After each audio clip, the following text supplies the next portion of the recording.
अस्सलाम वालेकुम प्यारे दोस्तों और बच्चों। आज की कहानी का नाम है हसद का अंजाम। बादशाह का दरबार लगा हुआ था। अमीर, वजीर, खादिम, चौबदार सब हाजिर थे। बादशाह की नज़र सारे दरबारियों पर से गुजरती हुई एक अजनबी चेहरे पर पड़ी।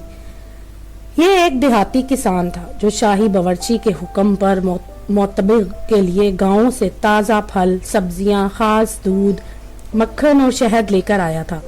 किसान सब लोगों के पीछे दरवाजे की चौखट पर बैठा हुआ हैरत से दरबार के दरो दीवार और नक्शो निगार को देख रहा था। उसके चेहरे पर जो सादगी और भोलापन था बादशाह को बहुत अच्छा लगा। शाही महल और दरबार के खोरो वफिर में ऐसी सादगी उसे कहीं नजर नहीं आई थी। उसने हुक्म दिया कि किसान को आगे बुलाकर तख्त के नजदीक जगह दी जाए। बादशाह ने उससे बातें की तो उसको बेतकल्लुफ और बेसाख्ता अंदाजे गुफ्तगू भी उसे बेहद पसंद आया। उसके कान बड़े बड़े अलकाब व अदाब सुन सुनकर थक चुके थे, जिनके पीछे ना कुछ असलियत होती ना खुलूस।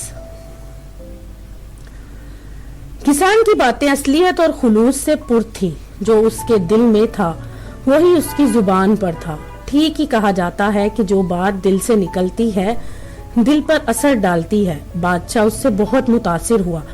उसे इनामो इकराम से नवाजा और हुक्म दिया कि आइंदा शाही मोतबिक का तमाम सामान उसी से मंगवाया जाए और वो जब भी आए उसे बादशाह के पास जरूर लाया जाए। इस तरह किसान का दरबार में आना जाना हो गया।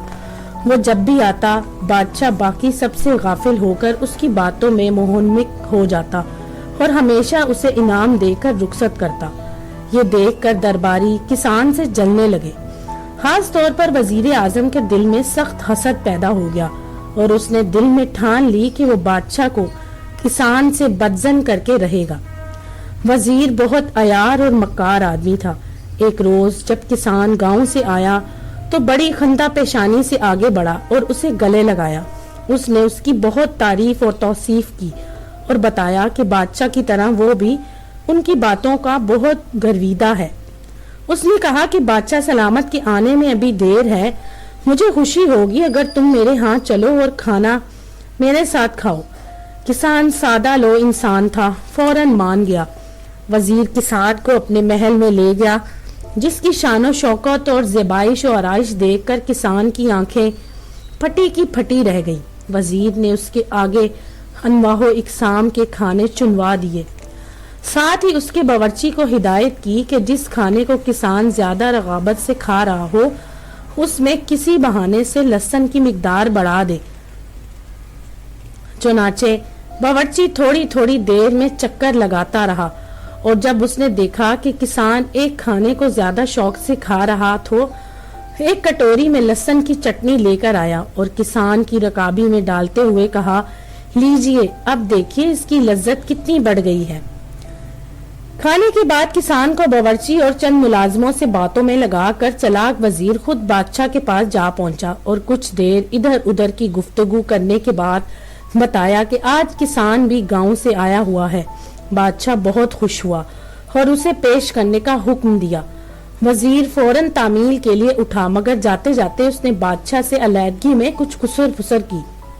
उसने कहा, बादशाह सलामत, मैं अभी किसान को हाजिर करता हूँ, मगर आज मैंने उसे बावर्ची से एक ऐसी बात करते सुना है कि समझ में नहीं आता कि आपसे अर्ज करूँ या ना करूँ।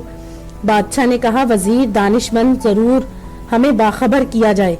वजीर ने कहा, किसान कह रहा था कि बादशाह सलामत के मुझ पर बहुत एहसान है, मगर एक मुश्किल अजीब है। उसके मुंह से बड़ी नागवार बू आती है और मेरे लिए उनके पास बैठना मुश्किल हो जाता है। ये कहकर वजीर फौरन अपने महल की तरफ चल खड़ा हुआ और किसान से कहा, चलो बादशाह सलामत तुम्हें याद कर रहे हैं। जब वो किसान को साथ लेकर निकलने लगा तो अचानक ठक ठक कर बोला, ओहो, ये तो बड़ी गलती हो गई। तुम्हारे मुंह से लहसुन की बू आ रही है और मुझे मालूम है कि ये बू बादशाह सलामत को सख्त नापसंद है। किसान ये सुनकर बहुत घबराया। मक्कार वजीर ने कहा, चलो अब ऐसा करो कि मुंह पर रुमाल रख लो, जाओ और बात करते हुए हरगिज उसे मुंह से ना हटा देना। वजीर ने उसे एक बड़ा सा रुमाल मंगवा दिया और भोला भाला किसान उसे मुंह पर रखकर दरबार में दाखिल हुआ। बादशाह ने जब वजीर से बात सुनी तो मजाक भरम था। बादशाहों की ये तबीयत होती है, जरा सी बात पर खुश हो जाते हैं और इसी बात पर बदगुमान। अब जो देखा कि किसान मुंह पर रुमाल रखे हुए आ रहा है तो सख्त तैश में आ गया। उसे यकीन हो गया कि वो इसके मुंह की बदबू से बचने के लिए नाक ढांप कर आया है। उसने सोचा कि नीच आदमी को इज्जत बख्शने का यही नतीजा होता है। गुस्सा तो इस कदर था कि फौरन उसका सर कलम करवा देने का इरादा किया, मगर फिर ख्याल आया कि इस तरह रियाया में बादशाह के जुल्म सितम के किस्से मशहूर होने लगते हैं। चुनाचा उसने ये इरादा तर्क किया और दरबार को बुलवाकर उसके कान में कुछ कहा। किसान और वजीर दोनों करीब आकर अदब बजा लाए। बादशाह किसी नाखुशी का इजहार किए बगैर किसान से अच्छी तरह पेश आया। जरा ही देर में दरबार एक सर परफ्यूम शाही फरमान लेकर आया। बादशाह ने ये फरमान किसान को देते हुए कहा, तुम्हारे गांव के करीब ही फलां शहर का हाकिम हमारा नुमाइंदा है। ये फरमान उसके पास ले जाना और अपना इनाम वसूल कर लेना। किसान ने बड़े अदब से ये फरमान वसूल किया और दरबार से निकल आया। मक्कार वजीर हासिद होने के अलावा बहुत लालची भी था। उसे एक तरफ इस बात पर हसद हुआ कि उसकी सारी चालबाजी के बावजूद बादशाह किसान से नाराज नहीं हुआ, बल्कि अपने दस्तूर के मुताबिक उसे इनाम से नवाजा। दूसरी तरफ लालच ने उसके दिल में ये ख्याल पैदा किया कि किस तरह ये इनाम किसान से हथिया लिया जाए। उसे दरबार का ये तरीका मालूम था कि उसे किस किस्म के फरमानों में अमूमन किसका नाम नहीं होता, बल्कि शाही हुक्म फरमान लेकर जाने वाले के बारे में होता है। थोड़ी ही देर में वजीर भी दरबार से रुखसत होकर बाहर आ गया और किसान से मिला।